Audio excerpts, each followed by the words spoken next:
Hey guys, welcome to a brand new episode of Let's Catch a Train. Today I'm coming to you from a wooded area. We're doing some mountain biking here today, and we're alongside the Norfolk Southern main line.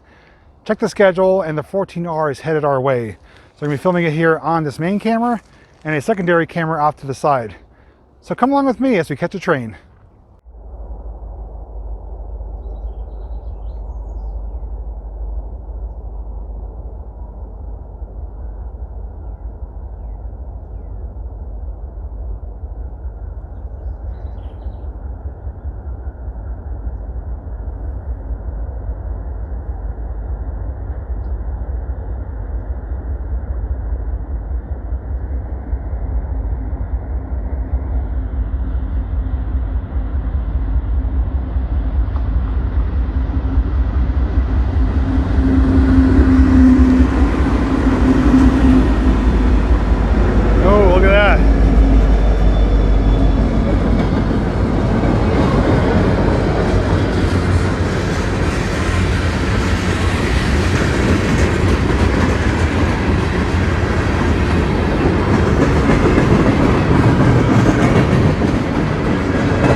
Well guys, that was the Norfolk Southern 14R. If you didn't pay attention to it, the third locomotive looked like it was a brand new one.